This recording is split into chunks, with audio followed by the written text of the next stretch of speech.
My name is Jonathan Pierce, and before everything collapsed, I thought I understood who I was and what my life stood for. I was 42 years old when my world cracked open, a civil project manager who had spent nearly 2 decades working long hours, bidding for contracts, supervising construction sites, and making sure other people's dreams stood firmly on concrete and steel. I wasn't flashy or reckless. I believed in stability, loyalty, and building something slowly with your own hands. I lived in a quiet suburb outside Columbus, Ohio, in a home I once believed would grow old with me. At the time, I still thought marriage meant partnership, not paperwork used as a weapon. If you love ruthless revenge stories packed with shocking twists, like this video and subscribe now.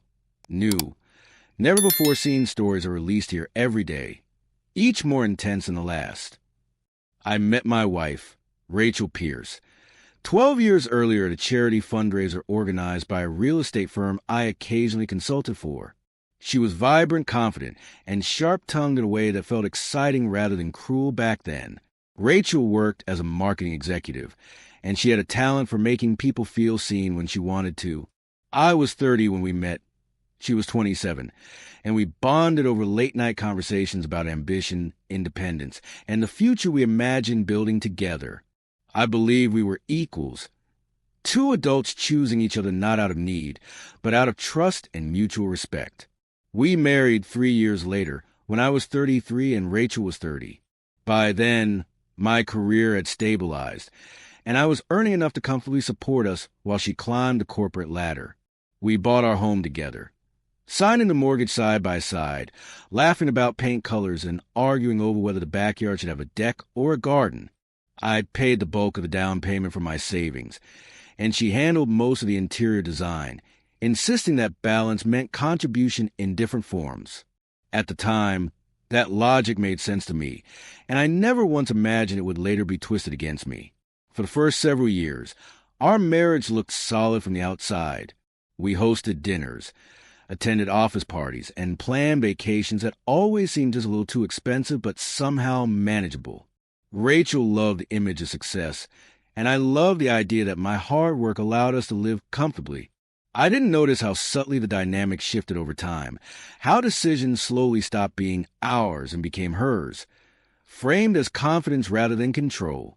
I told myself this was normal, that strong marriages evolved, and that compromise was the price of love.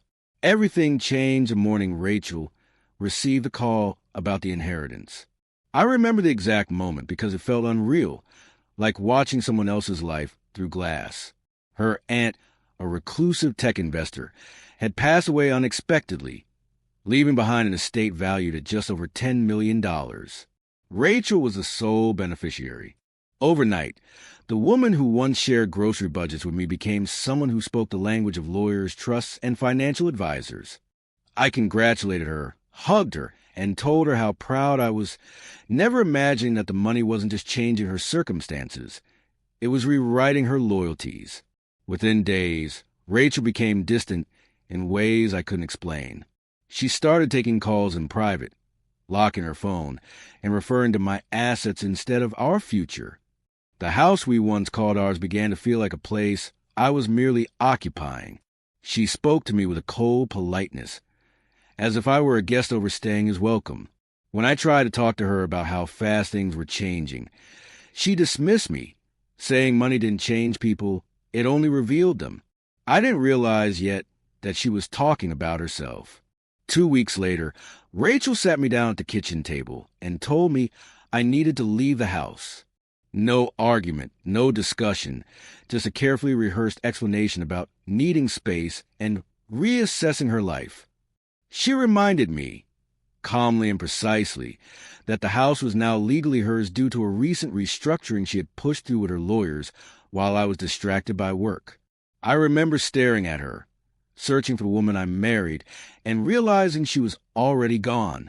I packed a suitcase that night, believing I had lost everything, unaware that this was only the beginning of a much larger reckoning. The night I left the house, I drove aimlessly for nearly an hour, my suitcase rattling in the back seat, like it was mocking me for how unprepared I had been. I ended up at a modest roadside motel just off the interstate. The kind of place you never imagined staying in unless life has taken a wrong turn you didn't see coming. Sitting on the edge of that narrow bed, staring at wallpaper peeling from the corners, I felt something deeper than anger or sadness settle into my chest. It was humiliation. I had built projects worth millions, negotiated contracts with corporations, and yet I had walked out of my own home with nothing but clothes and confusion because I trusted the wrong person. Over the next few days, the shock wore off and reality began pressing in from every direction. Rachel didn't call, didn't text, didn't ask where I was staying or whether I was okay. Instead, I received a short email from a law firm I had never heard of, informing me that all communication regarding property, finances, and marital separation should go through them. Reading that email felt like being erased in real time. 12 years of marriage reduced to bullet points in legal language, as if love and loyalty were clerical errors now being corrected by professionals who had never met me. I tried to return to work, telling myself routine would keep me grounded, but it was impossible to focus. Every spreadsheet blurred, every site inspection felt distant. My co-workers noticed a change immediately, though I brushed off a concern with half smiles and vague explanations. Pride kept me silent. I didn't want pity, and I certainly didn't want anyone knowing my wife had thrown me out like disposable furniture. At night, alone in that motel room, I replayed every conversation from the past year, wondering when Rachel stopped seeing me as a husband and started seeing me as an obstacle. What hurt most wasn't just losing the house or the comfort I'd worked for. It was realizing how calculated everything had been. The timing of inheritance, the sudden legal restructuring, the emotional distance that now made perfect sense in hindsight. Rachel hadn't acted on impulse. She had planned. That realization ignited something inside me, a quiet but dangerous clarity. I wasn't dealing with heartbreak alone anymore. I was dealing with strategy, and strategy demanded that I stop reacting and start thinking. That was when I called Harold Bennett, an old college acquaintance I hadn't spoken to in years. Harold was a family law attorney based in Cleveland, sharp-minded and notoriously thorough. We weren't close friends, but I remembered him as someone who hated injustice, especially when it hid behind money and paperwork. When I told him what had happened, he didn't interrupt, didn't rush me, and didn't offer sympathy until I finished. Then he said something that changed everything. "Jonathan, nothing about what you just told me sounds as airtight as she wants you to believe." We met 2 days later in his office, and for the first time since being kicked out, I felt like I wasn't standing alone in the storm. Harold went through every document Rachel's lawyers had sent, line by line, asking questions I hadn't thought to ask and pointing out inconsistencies I hadn't noticed. He explained that inheritances weren't always as untouchable as people assumed, especially when marital assets, joint decisions, and timing were involved. More importantly, he reminded me that being blindsided didn't mean being powerless. It just meant the fight hadn't started yet. As Harold spoke, something inside me steadied. The fear that had kept me awake at night slowly transformed into resolve. I realized that Rachel's greatest mistake wasn't kicking me out. It was assuming I would quietly disappear. She had underestimated the years I spent managing risk, anticipating failure points, and documenting everything. My work had trained me to think several steps ahead, and now those skills had a new purpose. I left Harold's office with a plan forming in my mind, one that didn't rely on revenge fueled by emotion, but on patience, truth, and precision. That night, back in the motel, I looked at my reflection in the bathroom mirror and barely recognized the man staring back. He looked tired, thinner, older somehow, but his eyes were different, focused, determined. Rachel believed the inheritance had ended me. That money had rewritten the rules in her favor. What she didn't know was that weeks later, with the right lawyer and the right strategy, the very system she trusted would become the tool that turned everything around. And this time, I would be ready. The following weeks became a strange balance between outward normalcy and quiet preparation, as if I were living two lives at once. By day, I showed up to work, nodded through meetings, and completed site inspections with mechanical precision, determined not to let my personal collapse bleed into my professional reputation. By night, I sat at a small desk in my motel room, surrounded by folders, bank statements, emails, and screenshots, slowly reconstructing the life Rachel had tried to erase. Harold had been clear from the beginning. Emotion would sabotage me, but documentation would save me. Every receipt, every message, every financial decision we made together mattered now. Even the ones I had once dismissed as mundane details of married life. As I combed through years of records, patterns began to emerge that I hadn't noticed before. Rachel's inheritance might have arrived suddenly, but her legal maneuvering had not been entirely clean. There were transfers made suspiciously close to the date she asked me to leave, joint accounts that had been emptied without my consent, and assets that had quietly changed classification while we were still very much married. Harold explained that timing was everything in cases like this, and Rachel's confidence may have pushed her to move too fast. She assumed her money insulated her from scrutiny, never considering that speed often leaves fingerprints. What surprised me most was how much of my own money had gone into shaping what Rachel now claimed as entirely hers. Renovations, property tax payments, maintenance costs, and even professional fees had been paid from my income over the years. The house wasn't just a symbol of our marriage. It was a ledger of shared investment, and that mattered under the law. Harold encouraged me to document not only the financial contributions, but also the intent behind them. Marriage, he reminded me, wasn't just about ownership. It was about expectation. And expectations, when proven, carried legal weight. Meanwhile, Rachel's silence grew louder. Aside from curt, lawyer-approved emails about logistics, she acted as though I had ceased to exist. That indifference hurt more than outright hostility ever could, but also reinforced something important. She believed the outcome was already decided. People only ignore threats they think are harmless. Harold noticed it too and smiled grimly when I mentioned her lack of engagement. Let her stay comfortable, he said. Comfort makes people careless.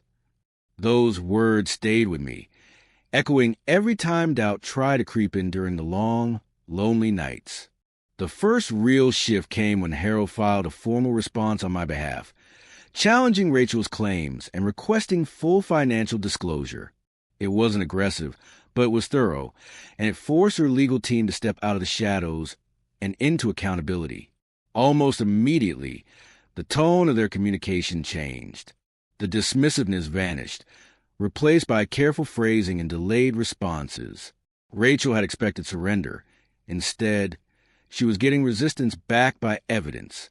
For the first time since she kicked me out, the ground beneath her certainty began to move.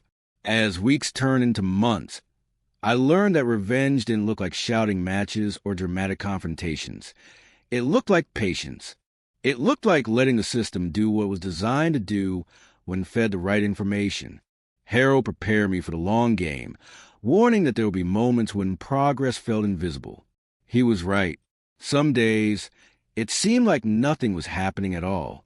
But beneath the surface, Rachel's carefully constructed narrative was being dismantled piece by piece, quietly and methodically. One evening, as I organized the last of my documents, I realized something unexpected. I wasn't just fighting to reclaim what I'd lost. I was reclaiming myself. The man who had walked out of that house with a suitcase in disbelief had been replaced by someone sharper, more aware, and far less willing to be underestimated. Rachel thought money had rewritten our story, that it had given her the authority to decide how it ended. What she failed to understand was that truth, when documented and defended, was far more powerful than any inheritance. And soon enough, she would learn that lesson the hard way. By the 4th month after I was forced out, the legal process had settled into a rhythm that was both exhausting and oddly empowering.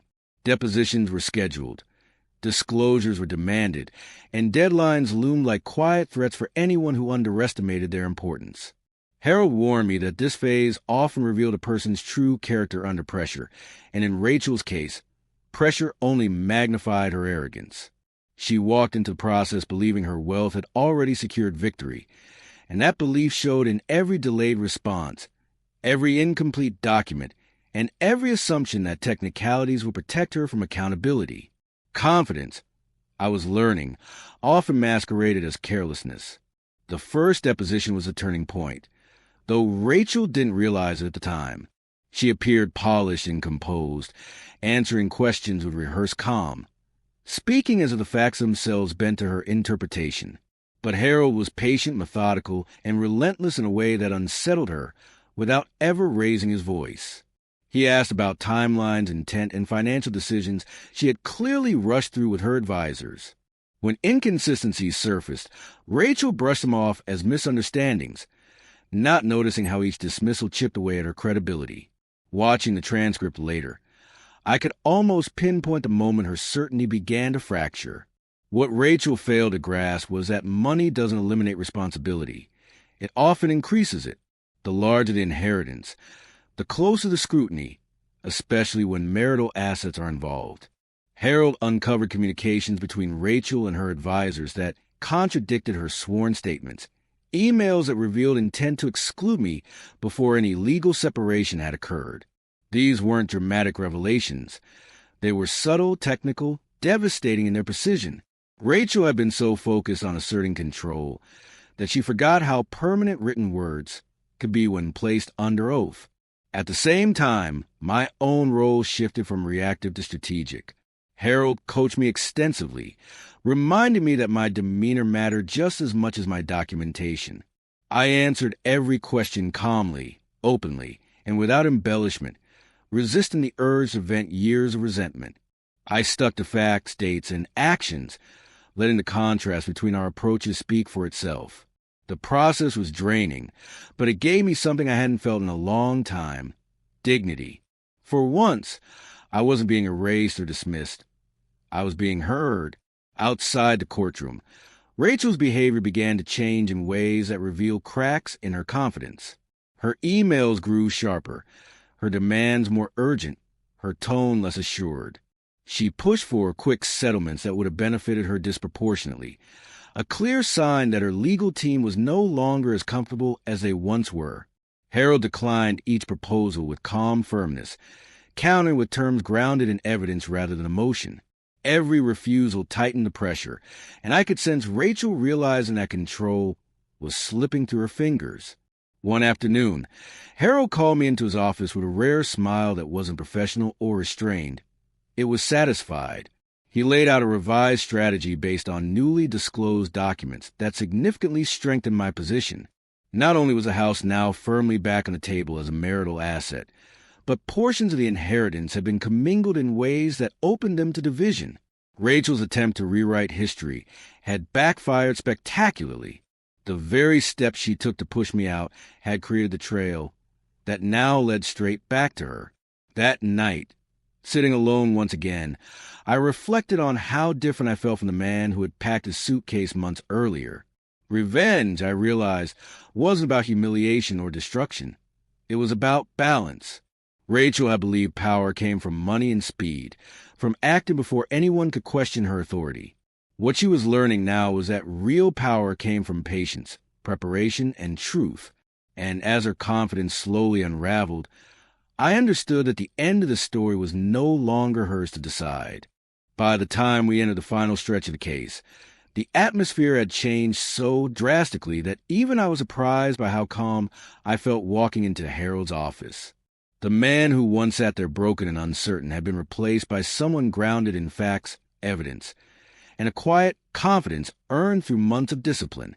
Rachel, on the other hand, was unraveling in subtle but unmistakable ways. Her legal team requested extensions more frequently, submitted revised disclosures, and attempted to reframe arguments they had once presented as absolute truths. Harold explained that this kind of backtracking rarely happened unless a party realized their position was no longer secure, and hearing that confirmed what I had sensed for weeks. The power had shifted. The mediation session was where everything truly came into focus. Rachel sat across the table from me, immaculate as always, but there was tension in her posture that hadn't been there before. She avoided my eyes, choosing instead to focus on her attorney, whispering instructions and frowning when responses didn't immediately align with her expectations. When the mediator reviewed the updated financial analysis, including the commingled funds and the documented intent to exclude me prior to legal separation, the room grew heavy with silence. For the first time since the inheritance, Rachel was being forced to listen rather than dictate, and that reversal unsettled her more than any raised voice ever could. As the numbers were discussed, I realized how close I had come to losing everything simply because I trusted the wrong person at the wrong time. The house, once declared untouchable, was now firmly classified as a shared marital asset. Portions of the inheritance, once flaunted as a symbol of her independence, were now subject to equitable consideration due to how she had used them during our marriage. Harold remained composed throughout, presenting each fact without commentary, letting the weight of the evidence speak for itself. I watched Rachel's confidence erode, not through confrontation, but through exposure. What struck me most during mediation was how desperately Rachel tried to regain control using the same tactics that had once worked on me. She framed herself as generous, implying that any concession she made was an act of goodwill rather than obligation.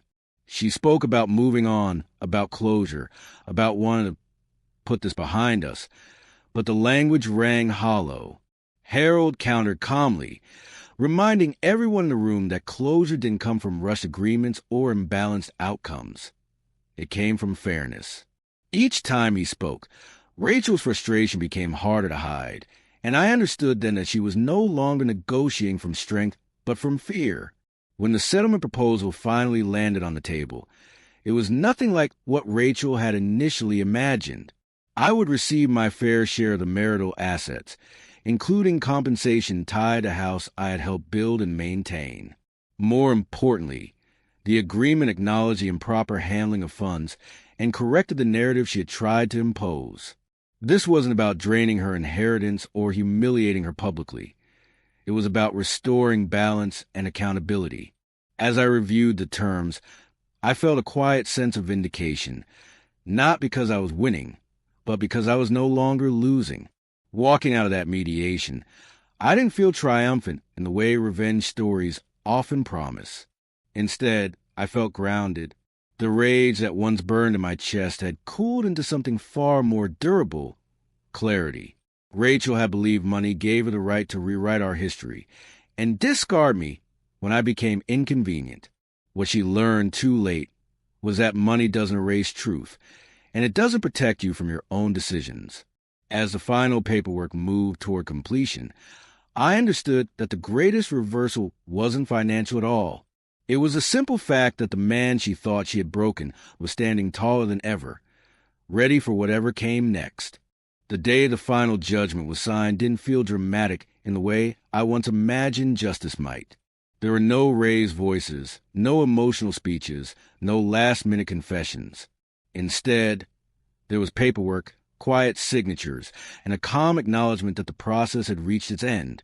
I sat beside Harold in a modest conference room, listening as the final terms were confirmed. And what struck me most was how ordinary the moment felt. Months earlier, I had been sleeping in a roadside motel, convinced my life had been dismantled beyond repair. Now, without spectacle or ceremony, the system Rachel trusted to protect her excess had corrected her overreach. Rachel didn't attend the final signing in person. Her attorney cited scheduling conflicts, but I knew better. She didn't want to face the man she had confidently discarded, not after the outcome forced her to confront her own miscalculations. The settlement restored my share of the marital assets, compensated me for the home I had been forced out of, and formally acknowledged the improper handling of joint finances. It wasn't everything she had taken, but it was enough to reestablish balance. More importantly, it dismantled the illusion that she could act without consequence simply because she had more money. In the weeks that followed, I moved into a new apartment closer to work, modest but intentionally chosen. For the first time in years, every decision was mine alone, free from silent negotiations or unspoken power struggles. I bought furniture slowly, deliberately, savoring the simplicity of rebuilding on my own terms. Friends I'd quietly distanced myself from during the marriage began reaching out again, some apologetic, others simply curious. I didn't tell them everything, only what mattered, that I had lost much, learned more, and survived something that could have broken me if I'd let it. Professionally, something unexpected happened. Word spread, not the gossip, but the reputation. Clients noticed my sharper focus, my refusal to rush decisions, my insistence on documentation and clarity. Projects I once would have delegated entirely, I now oversaw personally. Pain, I learned, had refined me. The betrayal stripped away complacency and replaced it with vigilance. I was no longer the man who assumed fairness would naturally follow good intentions. I had become someone who understood that systems only work when you understand them and stand your ground within them. I heard through mutual acquaintances that Rachel had downsized, sold a house, and relocated to another state. Her inheritance was still substantial, but the confidence she once wielded so effortlessly had been replaced by caution. She had learned, perhaps for the first time, that power invites scrutiny and that arrogance leaves evidence behind. I didn't feel satisfaction hearing this, nor did I feel bitterness. What I felt was distance, emotional and psychological space that allowed me to finally let go. Revenge, I realized, wasn't about watching her suffer. It was about reclaiming myself without becoming her. Looking back now, I understand that the moment Rachel kicked me out wasn't the end of my life. It was the beginning of my clarity. She believed money had elevated her beyond accountability and reduced me to a footnote in her new story. What she never saw coming was that patience, preparation, and truth would outlast her advantage. My lawyer didn't just turn her around legally. The process turned me around internally. I learned that dignity isn't granted by wealth, love isn't proven by permanence, and power doesn't come from taking. It comes from standing firm when everything is taken from you. If you enjoyed this story, hit the like button and leave a comment letting me know what you thought. And if you're not already subscribed, please subscribe and turn on notifications so you don't miss new stories like this one. Thanks for watching, and I'll see you in the next one.